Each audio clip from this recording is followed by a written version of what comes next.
हमारे चैनल को सब्सक्राइब करें और वीडियो सबसे पहले अपने मोबाइल पर पाने के लिए बेल आइकन को दबाएं।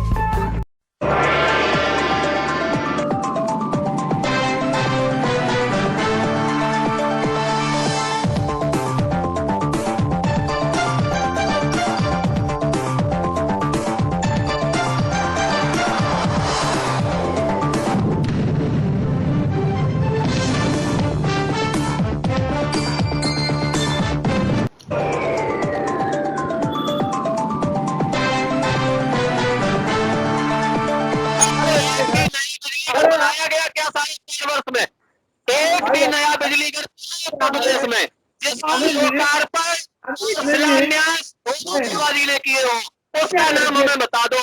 जिसका लोकार्पण शिलान्यास दोनों बाबा जी ने किए हो। आप सुनना नहीं चाहते हैं, आप सुनना ही नहीं चाहते। नमस्कार, मैं हूं अनिल वर्मा शेखर। रात के 10 बजे हैं और ये समय है बिग बुलेटिन का। बिग बुलेटिन में आज हम विषय पर चले इससे पहले पैनल में शामिल मेहमानों से परिचय आपका करा दे रहे हैं। आज भारतीय जनता पार्टी से डॉक्टर मुकेश सिंह राठौर हैं, भाजपा के वरिष्ठ नेता हैं, प्राचार्य हैं डीएड कॉलेज में, और आशीष वाथम जी युवा नेता है भारतीय जनता पार्टी के, भारतीय जनता पार्टी का पक्ष रखेंगे। इसके अलावा समाजवादी पार्टी से अनिल मिश्रा जी हैं, मीडिया विभाग के संरक्षक हैं, कोऑर्डिनेटर हैं और पार्टी के वरिष्ठ नेता हैं समाजवादी पार्टी के। साथ ही राधे श्याम पार्टी के युवा नेता है समाजवादी पार्टी के और समाजवादी पार्टी का पक्ष रखेंगे। इसके अलावा कांग्रेस से वरुण त्रिपाठी जी है, वरुण त्रिपाठी कांग्रेस के नेता हैं। रवीश द्विवेदी जी हैं, शहर कांग्रेस कमेटी के उपाध्यक्ष है। खालिद भाई भी जुड़ रहे हैं, खालिद उस्मानी अल्पसंख्यक प्रकोष्ठ के अध्यक्ष हैं। तो ये पैनल है आज की इस डिबेट का। आज दिल्ली में भारतीय जनता पार्टी चुनाव को लेकर के सांसदों से, भाजपा सांसदों से बात कर रही है और ये महत्वपूर्ण मीटिंग है सांसदों के साथ में। भाजपा के प्रदेश अध्यक्ष स्वतंत्र सिंह दिल्ली में है और मुख्यमंत्री जी दिल्ली में है और महत्वपूर्ण बैठक है। उत्तर प्रदेश का हाल ले रही है सांसदों से भारतीय जनता पार्टी और बताया जा रहा है कि जिम्मेदारी सांसदों के जिम्मे की जा रही है कि वे अपने अपने क्षेत्र के विधायक अपने अपने क्षेत्र की सीटों को जिताएं। इस दिल्ली बैठक को लेकर के समाजवादी पार्टी के राष्ट्रीय अध्यक्ष अखिलेश यादव ने ट्वीट किया कि भाजपा उत्तर प्रदेश की दुर्दशा जानने के लिए अपने सांसदों को दिल्ली बुला रही है। इससे पता चलता है कि लखनऊ और दिल्ली में कितनी दूरी है। ये अखिलेश यादव ने ट्वीट किया। एक बार फिर हम पढ़ रहे हैं। अखिलेश यादव ने ट्वीट किया, भाजपा उत्तर प्रदेश की दुर्दशा जानने के लिए अपने सांसदों को दिल्ली बुला रही है। इससे पता चलता है कि लखनऊ और दिल्ली में कितनी दूरी है। ये ट्वीट आने के बाद में जो सरकार के प्रवक्ता है सिद्धार्थनाथ सिंह, उन्होंने जवाबी हमला बोला है अखिलेश यादव पर और उन्होंने कहा है कि आप तो लाल फुजक्कड़ को भी मात देने वाले हैं।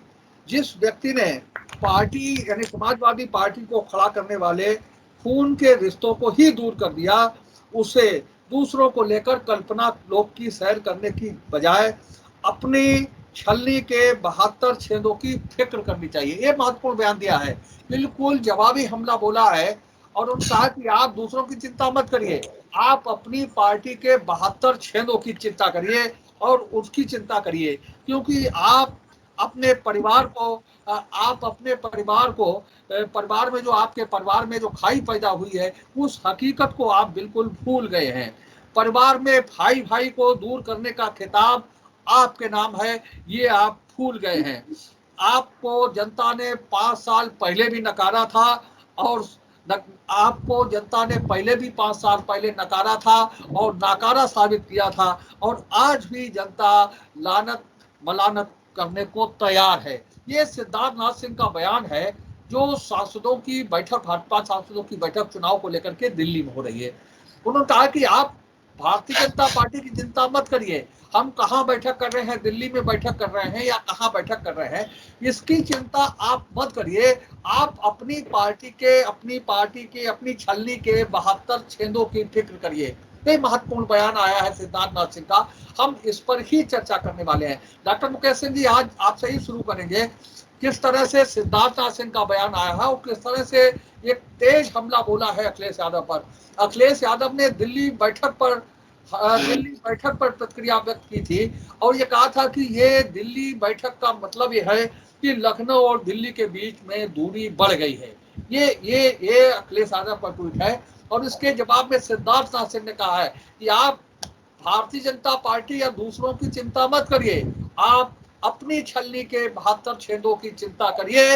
ये सिद्धार्थनाथ सिंह ने कहा है। इस बड़े बयान पर आज हम बिग बुलेटिन में चर्चा करने वाले हैं। डॉक्टर मुकेश सिंह भाजपा के नेता हैं, आज की इस डिबेट की शुरुआत करेंगे। डॉक्टर मुकेश सिंह जी।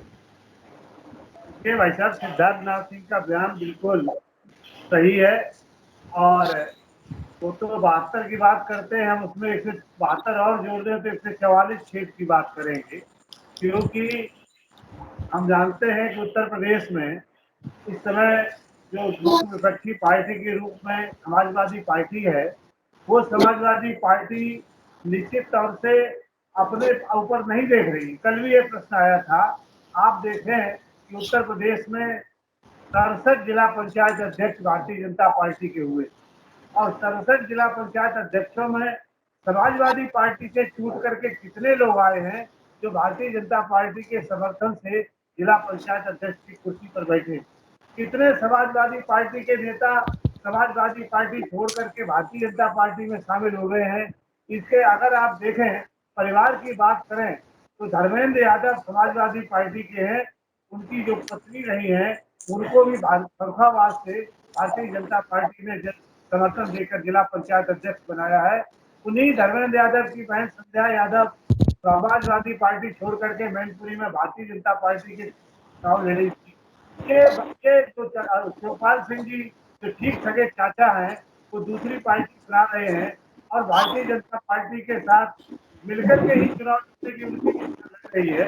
तो ऐसी स्थिति में अखिलेश यादव ये चिंता कर रहे हैं कि भारतीय जनता पार्टी कहाँ बैठक कर रही है, क्यों बैठक कर रही है। हमें लगता है उनको ये भी नहीं मालूम है कि आगे रणनीति कैसी बनानी। और ये दुर्भाग्य कि आने वाले 22 चुनाव में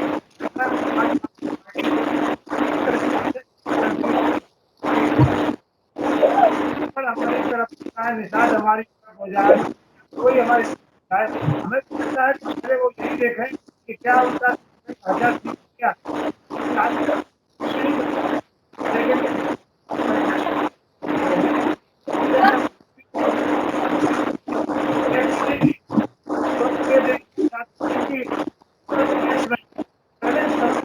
के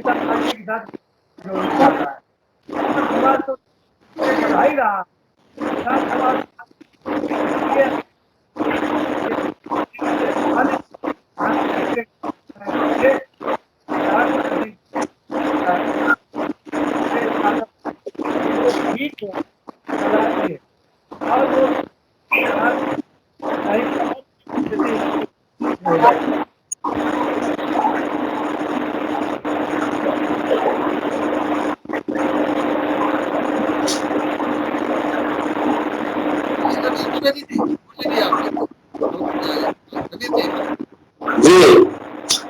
ये बीजेपी के जो सिद्धार्थनाथ सिंह जी है, उन्होंने समाजवादी पार्टी के लिए अखिलेश जी के लिए 72 छेद वाली बात कही है। मेरे ख्याल से सबसे पहले तो बीजेपी को ही अपने गिरेबान में झांक के ये देखना चाहिए कि जो 67 जिला पंचायत के सदस्य जीते हैं उसमें से कितने समाजवादी पार्टी से आए हुए लोग थे। आपने आपका अपना वजूद क्या था, इसके ऊपर वो विचार नहीं कर रहे हैं। तो ये एक आरोप लगा देना दूसरी पार्टी के ऊपर जो कि विपक्ष की पार्टी है, ये गलत तरीका है, क्योंकि आप हमेशा से बीजेपी हमेशा से ही गलत चिन्हों पर चलती आई है और गलत ही काम करने में उनको आनंद आता है। जिस तरीके से जो अगला विधानसभा का चुनाव आ रहा है, उस चुनाव के लिए जो मीटिंगें कर रहे हैं और अब सांसदों को जिम्मेवारी सौंपी जा रही है कि आप अपने विधानसभा, अपनी लोकसभा के जो विधायक हैं उनको जिताने के लिए जी जान से जुट जाइए। तो जुट जाने से होना तो कुछ है नहीं, क्योंकि जो कुछ भी बीजेपी ने आम जनता को दिया है वो सबके सामने है। एक चीज तो है नहीं जिसके लिए हम आपको बताएं कि क्या हो रहा है, कहाँ कहाँ किस किस चीज के लिए ये बात बतलाई जाए कि बीजेपी के शासन में, चाहे वो केंद्र का हो चाहे वो प्रदेश का हो, जनता पूरी तरीके से त्रस्त हो चुकी है इनसे, इनके कृत्यों से हो चुकी है। चाहे वो गैस हो, चाहे वो पेट्रोल हो, चाहे वो और भी कोई चीजें हो, ये सब चीजें इतनी महंगाई बढ़ा रखी है। इन सब का रिजल्ट क्या आएगा? ये रिजल्ट की ही वजह से वो इतने ज्यादा परेशान है कि जबरदस्ती, जैसा कि उन्होंने एक पंचायत चुनाव में जबरदस्ती किसी का नॉमिनेशन नहीं होने दिया, किसी को पर्चे फाड़ दिए, किसी महिला को पिटवाया, ऐसे करके उन्होंने किसी तरीके से 67 सीटें जीत जरूर ली, लेकिन इसका रिजल्ट जो भी आएगा वो आगामी विधानसभा चुनाव उसमें उनको देखने को मिलेगा। तब ये 72, 6 तो 75 और 144 वाली बात सब भूल जाएंगे। तब इनको ये नजर आएगा कि हमारा धरातल क्या है। इनका धरातल अपना कुछ भी नहीं है, ये खाली एक इनके पास बेस है एक नारे लगाने का और समाज के अंदर आपस में मनमुटाव पैदा करके और एक जात को दूसरी जात से लड़ा के आगे बढ़ना है। यही इनका एक उद्देश्य है, जो कि एक किसी जमाने में अंग्रेजों का हुआ करता था शासन करने के लिए। जी भाई साहब, पहले खालिद बोले। जी भाई साहब, जी भाई साहब, नहीं आ रहा तुम्हारे, जल्दी से 1 मिनट बात पूरी करो। जी भारतीय जनता पार्टी आए दिन किसी ना किसी पे कोई ना कोई टिप्पणी करती रहती है, जबकि अपने गिरबान में झांक के नहीं देखती है कि हम क्या कर रहे हैं जनता के साथ। तो भारतीय जनता पार्टी ने जैसा बोया है 2022 में वैसे ही काटने को मिलेगा। जनता इनसे बिल्कुल एक एक दिन का हिसाब लेगी और एक एक दिन बड़ा मुश्किल से काट रही है। उसको लग रहा है कि 2022 कितनी जल्दी आए और हम ऐसी भ्रष्ट सरकार को उत्तर प्रदेश से उखाड़ के फेंक दें। तो ऐसे में इन लोगों के पास सिर्फ बयानबाजी है, बाकी इनके पास कुछ नहीं बचा है। और सबको जनता ने देख लिया। 32 साल उत्तर प्रदेश बेहाल, पूरी तरीके से बेहाल हो गया इन 32 सालों में उत्तर प्रदेश। अब एक ही विकल्प कांग्रेस ही विकल्प है, ये इसके अलावा कोई विकल्प नहीं उत्तर प्रदेश के लिए। जी भाई साहब, देखिए जो सिद्धार्थ नाथ सिंह जी का ने जो स्टेटमेंट दिया, तो आप ये देखिए कि उनका स्टेटमेंट वर्तमान में जिस तरीके की पूरे उत्तर प्रदेश में व्यवस्थाएं चल रही हैं, यूपी में आप वो कहते हैं कि 72 छेद, तो आप ये देखिए जिनके घर शीशे होते वो साहब पत्थर नहीं चलाते। और इस चीज का पूरी तरीके से सही स्पष्टीकरण हमारे सपा के साथी दे सकेंगे। लेकिन मैं अपनी बात रखना चाहूंगा कि अभी भाजपा के हमारे वरिष्ठ साथी ने कहा कि 67 जिला पंचायत अध्यक्ष साहब हमारे हैं। आप उत्तर प्रदेश की बात छोड़िए, आप जिले में देखिए सिर्फ 4 सीटें आपकी जीती, और उसमें कितने उधार के हैं साहब। यूपी में विधायक साहब कहते हैं 350, अब की बार 350 पार, 350 में साहब बताइए कि कितने उधार के हैं। दूसरी चीज, सांसद पूरे भारत में भाजपा के पास कितने उधार के साथ सांसद हैं। तो कहीं ना कहीं पूरी तरीके से भाजपा जो है वो दूसरों के घर से चोरी चुपके छीन के दहशत में डाल के आतंक का माहौल पैदा करके साहब ये लूटने का काम करती है। विधायकों को लूटने वाली सरकार, सांसदों को लूटने वाली सरकार, जिला पंचायत सदस्यों को लूटने वाली सरकार, और ये साहब कहते हैं सबका साथ सबका विकास। तो कहीं ना कहीं कि पूरे उत्तर प्रदेश से लेकर और देश में यही माहौल है। अभी 2-3 दिन पहले की घटना है साहब, 72 छेदों की बात करते हैं, तो आप देखिए कि बीजेपी कार्यालय में जाके एक लड़की ने आत्मदाह का प्रयास किया। योगी जी और योगी जी के मंत्रियों को साहब 72 छेद नजर आते हैं, लेकिन उस लड़की ने साहब ये इतिहास में दर्ज है कि भाजपा कार्यालय में घुस के उसने साहब आत्मदाह का प्रयास किया। तो आपको अपने छेद नहीं नजर आते हैं। दूसरी चीज आप देखिए, इनके स्वयं के विधायक भोला सिंह, गाजियाबाद से विक्रम सिंह थल सेना अध्यक्ष साहब, उन्होंने कहीं ना कहीं ऑक्सीजन की कमी का मुद्दा उठाया। दूसरी चीज, इनके गोपा मऊ के विधायक हों, इनके बरेली के विधायक हों, आप स्वयं की सरकार के ऊपर आरोप लगाते हैं, कटघरे में खड़ा करते हैं साहब सरकार को, और ये साहब 72 छेद की बात करते हैं। तो जनता के पास जनता की छेदों की चिंता नहीं है। अब तो आटा भी नहीं साहब उनके पास बचा, छलनी की तो बात दूर की है। तो ये कहीं ना कहीं उत्तर प्रदेश में हमारे भाषणवीर मंत्री जी हैं, और आने वाला 2022 स्वयं तय कर देगा कि किसकी सरकार होगी। आशीष, देखिए शेखर भाई, अखिलेश जी ने ट्वीट किया, उसका जवाब हमारे सिद्धार्थ जी ने दिया। सिद्धार्थ जी का जवाब मुझको इसलिए सटीक लगा, आज वो व्यक्ति ज्ञान की बात कर रहा है, आज वो व्यक्ति सलाह दे रहा है जिसकी सरकार में सबसे ज्यादा लगे हुए हुए, जिसकी सरकार में सबसे ज्यादा बलात्कार हुए हुए हैं, जिसकी सरकार में सबसे ज्यादा जमीनों पे कब्जे किए गए हों, जिसकी सरकार में सबसे ज्यादा उपजोड़ियों को शरण उत्तर प्रदेश में मिली हो, जिसकी सरकार में बिजली ना के बराबर मिलती हो, जिसके सरकार में विकास के नाम पर कुछ ना हुआ, वो सरकार आज हमको ज्ञान दे रही है। तो सिद्धार्थ जी ने मेरे हिसाब से बिल्कुल सही कहा कि सीट खन के तो खन के चलनी क्यों खड़क रही है, जिसमें बात का छेद है। और वही काम हमारे एक पैनल बैठे कांग्रेस के प्रवक्ता कर रहे हैं कि अखिलेश जी का विरोध नहीं करेंगे, अब हमें भाजपा से विरोध करना है। क्योंकि अब भैया मेरे, आपने समर्थन करके देख रख चुका है, पिछले 5 साल पहले समर्थन भी किया था आपने, आप दोनों मिलकर चुनाव लड़ चुके हैं, जनता आपको नकार चुकी है। कम से कम अब तो कम से कम आओ, अभी भी अखिलेश भैया से कुछ उम्मीद लगी हुई है, हमें लगता है हमारे कांग्रेसियों को। हाँ ठीक, राधेश्याम जी, हमने कहा सिद्धार्थनाथ जी का जो बयान आया है, तो अब तो तमाम बयान हो गए, मुकेश जी का बयान, रवीर जी का बयान, और नहीं, का बयान, खालिद का बयान, और आशीष का बयान, तो बहुत बयान हो गए। नहीं, जो विषय है एक के साथ कहीं, हाँ।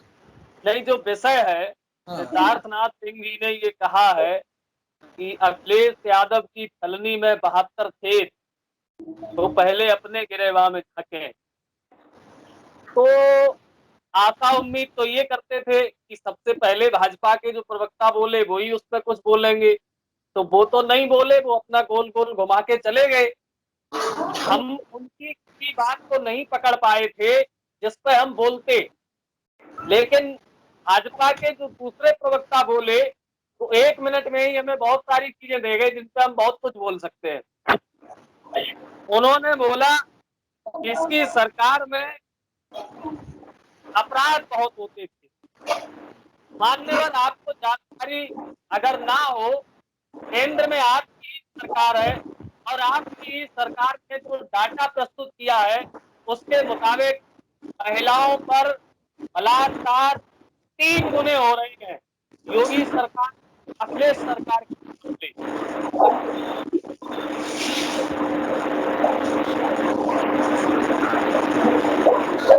रवीश द्विवेदी जी के यहाँ से शायद क्राउड आ रहा है। जी नहीं, कोई क्राउड नहीं हमारे यहाँ।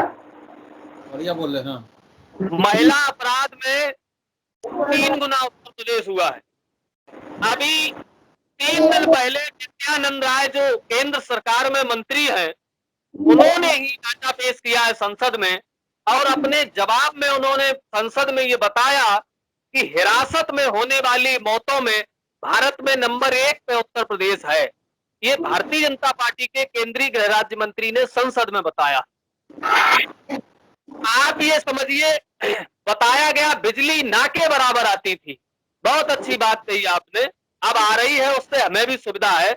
लेकिन हमें ये बताओ कि पूरे 4.5-5 वर्ष में हम भारतीय जनता पार्टी के दोनों माननीय प्रवक्ताओं से निवेदन ये करते हैं कि तो ये जानकारी आज इस डिबेट में जरूर दें कि पूरे 4.5 वर्ष में क्या उन्होंने एक भी नया बिजली घर लगाया है और एक भी यूनिट बिजली पैदा की है पूर्ववर्ती सरकार जो दे गई उसके अलावा। उन्होंने बिजली के क्षेत्र में सिर्फ इतना सुधार किया कि 2.5 रुपए यूनिट वाली बिजली 7 रुपए यूनिट कर दी। अखिलेश यादव जी के समय में 265 नए बिजली घरों का जो काम शुरू हुआ था जिसका लोकार्पण हुआ है जून 2017 में। फीता काटा बाबा जी ने सरकार बनने के 3 महीने बाद। मरे हुए लोगों के मृत्यु प्रमाण पत्र नहीं दे रही है सरकार। आप समझिए, सत्ता में छेद क्या होते हैं? सत्ता में छेद तो ये गिने कि इनके छेद कहाँ है। तो छेद अगर ये गिनेंगे तो 2:30 बजे जब सब जलाया गया था वो भी एक छेद है। एटा की भरी अदालत में सर्वेश यादव की हत्या हुई थी, वो भी एक छेद है। प्रयागराज में आज की ये खबर है, प्रयागराज में 48 घंटे में 18 हत्याएं हुई। आप समझिए, इलाहाबाद से प्रयागराज कर दिया। नाम बदलने से ही सब कुछ थोड़ी हो जाता है। देहात में एक कहावत है कि खूंटा बदलने से भैंस ज्यादा दूध नहीं देती है। तो इलाहाबाद से अगर प्रयागराज कर दोगे तो क्या वहां कानून व्यवस्था तो सुधर नहीं जाएगी? आज समझो 48 घंटे में 18 हत्याएं एक शहर में। आज के अखबार में 7 जगह लूट की घटनाएं उत्तर प्रदेश में, बड़ी बड़ी लूट की घटनाएं। आप समझिए, आए दिन हत्या, बलात्कार, डकैती, थाने में पता नहीं क्या क्या चल रहा है। जंगल राज, सुप्रीम कोर्ट ये कह चुका है क्या उत्तर प्रदेश में जंगल राज है? उसके बावजूद भी लोगों को दूसरे के क्षेत्र नजर आते हैं और इनको अपने नहीं नजर आते। अब ये तो 2022 में जनता बताएगी कि किसकी छलनी में कितने छेद हैं। शेखर जी, बहुत बढ़िया विषय है। और आज इस बयान का, सिद्धार्थनाथ सिंह जी के बयान का, मैं समझता हूँ कि पूरा का पूरा ऑपरेशन ही कर लिया जाए। सबसे पहले तो एक गाना याद आ रहा है, लागत चुनरी में दाग,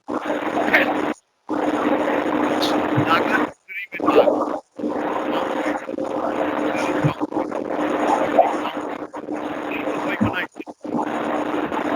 मैंने इनकी सलाह दी, एक पॉइंट मैं ले रहा हूँ सिद्धार्थ जी के बयान में।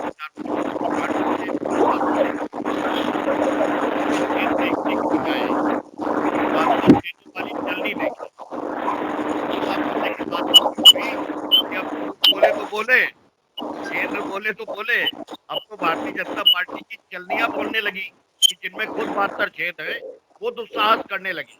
अपने जो इस वक्त पर आकर के आगे बढ़ के कहते हैं कि अखिलेश यादव का बयान उनकी गुंडा निराशा का परिणाम है।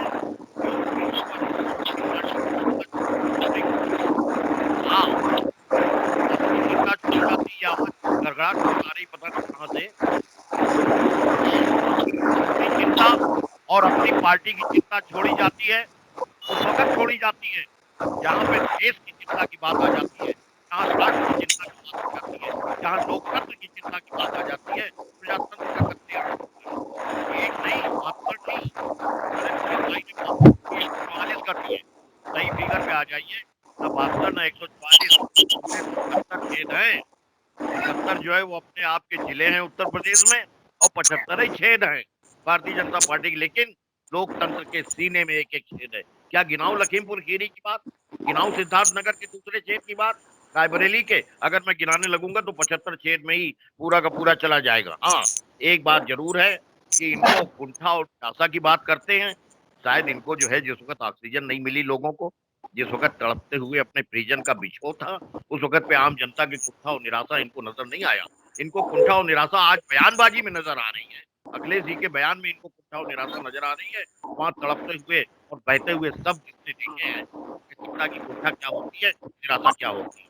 और अगर झांकना है तो ये अपने गिरबान में झांकने की बात करें, जहाँ पे लोग हत्या। आज तो लड़ाई अनिल जी बाकायदा देशद्रोहियों और देशभक्तों के बीच की है। दुनिया ने जिस तरीके की वीडियोस देखे हैं राज्य के चुनाव में, जिस तरीके का नंग नाच हुआ है और और जाति की गई है, कहीं पे चीरहरण हुआ है तो कहीं पे गोली चलाई गई है, कहीं नॉमिनेशन नहीं फाइल करने दिया गया है। लोकतंत्र का खुलेआम जो कत्ल किया गया है चौराहों पे, पूरी दुनिया ने देखा है और देश की छवि खंडित की है। मेरा आरोप है कि देश की छवि खंडित करना प्रयास देशद्रोह से कम बड़ा अपराध नहीं होता है। इनके ऊपर देशद्रोह का मुकदमा चलना चाहिए और वक्त आने पर ये लड़ाई होगी देशद्रोहियों के और देशभक्तों के बीच की लड़ाई होगी। इनको खुद अपने जो है झांक करके तय करना चाहिए कि हम किस रास्ते पे जा रहे हैं और समाज किस रास्ते पे। आखिरी बात मैं कह दे रहा हूँ, 2 मिनट की इजाजत देंगे।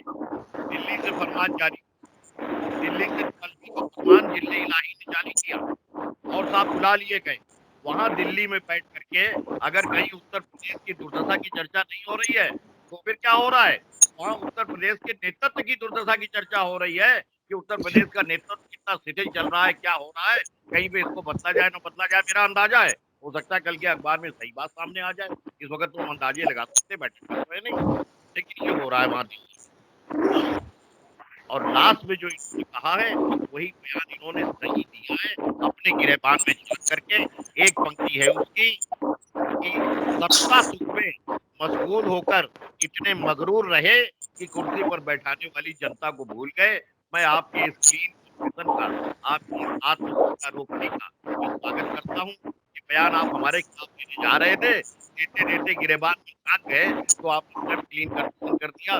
वाह वाह, धन्यवाद, जय हो। महाराज आपका भी जोड़ नहीं है, भारतीय जनता पार्टी का कहीं पे कोई जो है अपने जोड़ नहीं बैठ रहा है, यही मैं कह सकता हूँ। हाँ भाई आशीष जी मुकेश जी। हाँ जी भाई साहब, हाँ देखिए आशीष जी बोल दीजिए आप। हाँ आशीष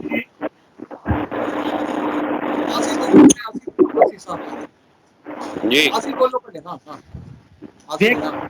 देखिए से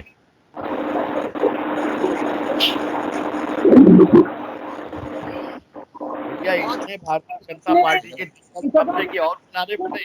अरे हम तो बड़ा सौभाग्यशाली हैं कि आज की इस डिबेट में एक के ऊपर तीन और तबलाबाजी धीम धीम मजा आ रहा है। जितनी बिजली का उत्पादन होता था हमें उत्तर प्रदेश में मिलनी चाहिए थी, लेकिन आपके माननीय मुख्यमंत्री अखिलेश यादव जी वो बिजली मध्य प्रदेश को बेचने का काम करते थे। वो बिजली केवल जब आपकी सरकार में केवल इटावा जिले को मिलती थी, आज पूरे उत्तर प्रदेश को जिस बिजली मिल रही है, जितनी इटावा अरे कहाँ बेचा जाता था मध्य प्रदेश में, ये भी बता दो। मध्य प्रदेश में बिजली बेची जाती थी, इसका कोई डाटा है या झूठे आरोप लगाया करते हो? काम काम में मतलब कोई बिना तथ्य की बातें क्यों भरोसा करते हो? जनता को गुमराह करने की कोशिश मत किया करो। कहाँ मध्य प्रदेश में बिजली बेची जाती थी? किस तरह की बातें आप करते हो भाई? ये भी तो बता दो कि कहाँ कौन सा डाटा है, हमको तो आज तक मिला नहीं। आपको कहाँ से ये चीजें मिल जाती है जो सिर्फ भाजपाइयों को ऐसी चीजें क्यों मिलती है? गुमराह करने वाली चीजें भारतीय जनता पार्टी के लोगों के पास कहाँ से आ जाती है? मध्य प्रदेश में सब बिजली बेची गई, तो इसका मतलब ये है कि अगर मध्य प्रदेश की सरकार उत्तर प्रदेश सरकार से बिजली खरीदती थी तो 15 वर्ष से मध्य प्रदेश में भाजपा की सरकार है, वहां बिजली उत्पादन नहीं कर पा रही थी भाजपा। भाई इसका मतलब तो आप सीधा सीधा ये आरोप लगा रहे हैं कि 15 वर्षों से मध्य प्रदेश की भारतीय जनता पार्टी की सरकार इतनी निठल्ली और नकारा थी कि वो अपने प्रदेश में बिजली उत्पादन के संसाधन नहीं जुटा पाई जो उत्तर प्रदेश से खरीदती थी। पहली बात तो ये कि आप झूठा आरोप लगा रहे हैं। अखिलेश सरकार में उत्तर प्रदेश से बिजली नहीं बेची जाती थी, और अगर आप ये आरोप बता रहे हैं कि सही है तो इसका मतलब शिवराज सिंह सरकार नकारा थी, क्योंकि अपने 10 वर्ष 15 वर्ष के शासन काल में मध्य प्रदेश में बिजली उत्पादन नहीं करा पाई। किस तरह के आप यहाँ आंकड़े पेश किया करते हैं? भाई जनता को कम से कम गुमराह तो न किया जाए। किसी एक प्लेटफॉर्म में आप बैठ गए और आप गुमराह करने लगे। आशीष को लेकर चलने वाली पार्टी है। आशीष माइक का इस्तेमाल करो, आवाज कम आ रही है। आपकी आवाज नहीं आ रही आशीष जी। तेज करो।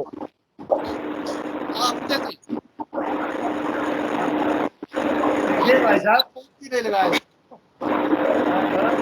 हाँ मुकेश जी, देखिए बड़ा आसानी से कह देना कि उत्तर प्रदेश में आज 75 जिलों में लगातार बिजली आ रही है, और बिजली की शिकायत पूरे उत्तर प्रदेश में किसी जिले से नहीं। 5 जिलों की सरकार भी उत्तर प्रदेश में अखिलेश के शासनकाल में। अब बात सुन लीजिए, हमने सवाल किया था कि कितने नए बिजली घर बनाए गए, उनका ब्यौरा दे दिया जाए। आप बताइए, तो एक भी नई बिजली घर बनाया गया क्या साढ़े 4 वर्ष में? एक भी नया बिजली घर उत्तर प्रदेश में जिसका लोकार्पण शिलान्यास बाबाजी ने किए हो, उसका नाम हमें बता दो। जिसका लोकार्पण शिलान्यास दोनों बाबाजी ने किए हो। आप सुनना नहीं चाहते हैं, आप सुनना ही नहीं चाहते। आप सुनिए तो, 3.5 5 जिलों की सरकार, 4.5 मुख्यमंत्रियों की सरकार उत्तर प्रदेश में अरे आपको पता ही नहीं कि मुख्यमंत्री कौन है। उत्तर प्रदेश की समस्याओं के लिए दिल्ली बुलाया जाता है। एक हीटर है, 2 कूलर है, एक ही कमरे में 1 हीटर और 2 कूलर। ये क्या था भाई?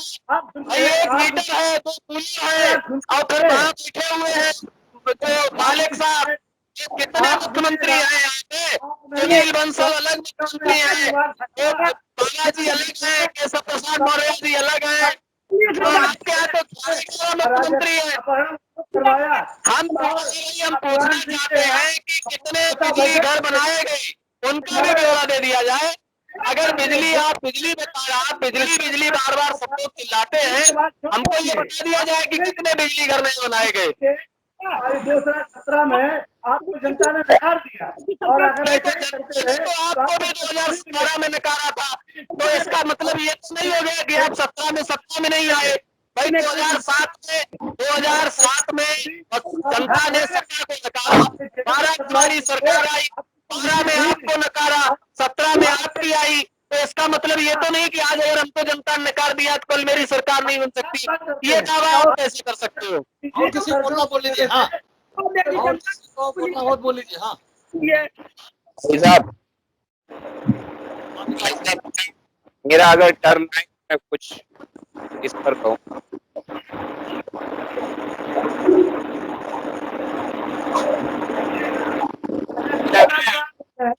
आसिफ जी का माइक रहा है।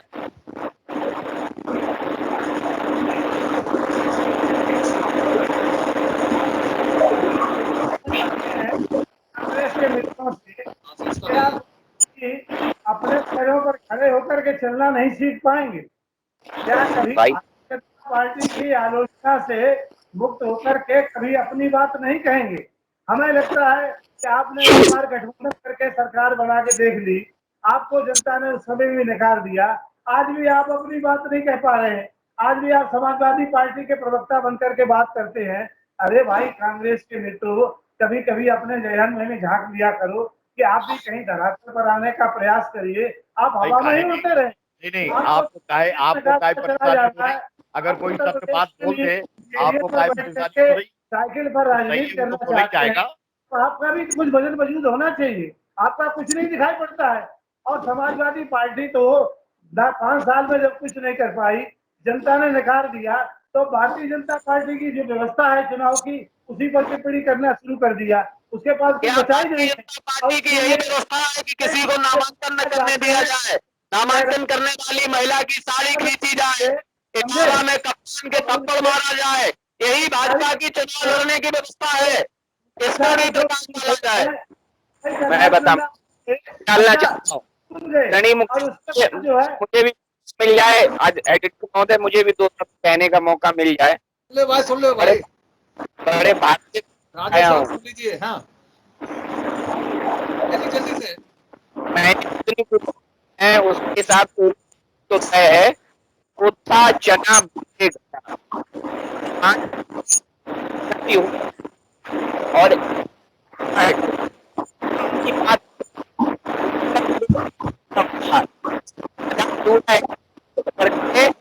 काम बोलता है।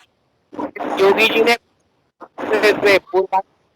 और गंगा धरातल पे उतर 3 गंगा एक्सप्रेस वे गंगा से कितनी दूर है? फरुखाबाद में गंगा और सैदापुर में एक्सप्रेस वे। न तो पहली जमीन कागजों में गंगा एक्सप्रेस वे है, कहाँ गंगा एक्सप्रेस वे बन गया? टेंडर हो गया, जमीन एक्वायर कर ली गई। बुंदेलखंड एक्सप्रेस और पूर्वांचल एक्सप्रेस वे, जिसका टेंडर अखिलेश जी करा गए थे, जमीन एक्वायर कर गए थे, 4.5 वर्ष में आप लोग उसका लोकार्पण नहीं करा पाए। आप गंगा एक्सप्रेस में और बुलेट ट्रेन कागजों में ही चला देते हो। गंगा फरुखाबाद में, एक्सप्रेस शाहजहांपुर में।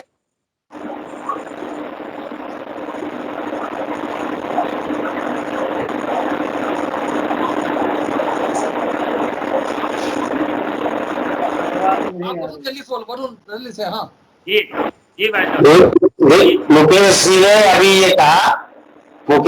अभी ये कहा कि कांग्रेसी हो, कुछ आप लोग अपनी पैर जमीन पर जमाएं। आप लोग सपा के प्रतिनिधित्व करते हैं, सपा का समर्थन करते हैं, मुकेश जी, आपको ये मालूम होना चाहिए कि आज का विषय क्या था। आज का विषय ये था कि आपके सिद्धार्थनाथ सिंह ने जी कहा कि सपा में 72 छेद है। तो जो विषय है उस विषय के ही ऊपर हम लोग चर्चा करते हैं, और उसी पे चर्चा करते हुए अगर हमने सपा के 72 छेद वाली बात के ऊपर अगर कोई बात कही है तो उसमें आपको ये नहीं मानना चाहिए कि हम सपा का समर्थन कर रहे हैं। समर्थन हम नहीं कर रहे हैं। हमने तो केवल जो आज का विषय है और जो आपने बात कही कि 72 की जगह 144 होंगे, तो उसका जवाब दे रहे थे हम। कांग्रेस अपनी जमीन पे है और उसको लड़ने की तैयारी में भी है। ऐसा नहीं कि कांग्रेस कहीं से पीछे हट रही है। कांग्रेस आपको दिखलाएगी कि आपसे बराबर टक्कर लेने की स्थिति में आ रही है। ये ध्यान रखिएगा आप। बहुत धन्यवाद, बहुत बढ़िया बात। भाई साहब देखिए, हमारी पार्टी, हमारे लीडर जनता से किया हुआ वादा पूरा निभाते हैं। उसमें कतई भी छल फरेब और धोखा नहीं होता।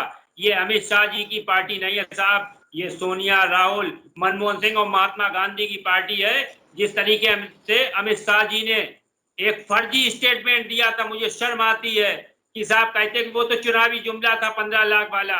ये ऐसे लोगों की पार्टी नहीं है, ये देश की आजादी के लिए लड़ने मिटने वालों की पार्टी है। तो आप पहले अपनी पार्टी को देखिए। इनके नेताओं का ये आदत बन चुकी है कि साहब ये फर्जी और फेक बयानबाजी और बयानवीर है। ठीक है, समापन की ओर चल रहा है। मंजूर नहीं। समापन की ओर चल रहे हैं। अनिल मिश्रा जी जवाब दीजिए 1 मिनट में। अनिल मिश्रा जी अब 1 मिनट दे रहा जवाब हूं दीजिए। साहब। हाँ, मैं एक ही बात कह दे रहा हूँ आपसे बड़ी साहब, ये भारतीय जंगल राज पार्टी, हम लोग बड़ा गलती कर रहे थे। भारतीय जनता पार्टी कह रहे हैं, पहले होती थी भारत की झूठी पार्टी, फिर वो बदली भारतीय जंगल राज पार्टी, और अब तो भारत की जुल्मी पार्टी हो गई है ब्लॉक प्रमुखी के चुनाव के बाद में। तो इसके प्रवक्ताओं ने जो कुछ भी कहा है इस वक्त के ऊपर, हम तो खाली एक शेर सुना करके, इनको एक गाना सुना करके हम आपसे विदा ले रहे हैं कि दुनिया ने न देखा तुमसा कोई और जुल्मी बड़ा, दिल की बात वहां पे आ गई। चाहे जितने जुल्म ढाए जाओ, चाहे जितना सितम करे रहो, हम बेगुनाहों का साथ देंगे, हम जनता का साथ देंगे। और जनता की अदालत सबसे बड़ी अदालत है, वो फैसला करेगी कि आप देशद्रोही हैं या आप राष्ट्रभक्त हैं। ये जनता की अदालत फैसला करेगी।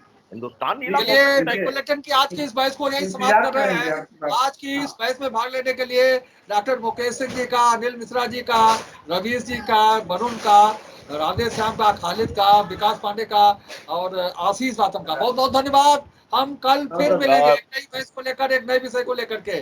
तब तक के लिए इजाजत दीजिए। शुभ रात्रि। शुभ रात्रि।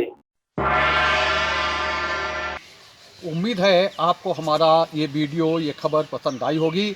आप इसे लाइक करिए, अपने दोस्तों के साथ शेयर करिए और हमारे चैनल को सब्सक्राइब करिए। साथ ही पास में बना घंटी वाला आइकन जरूर दबा दीजिए ताकि आप हमारी नई नई खबरों से निरंतर अपडेट होते रहें। यही निवेदन आपसे है।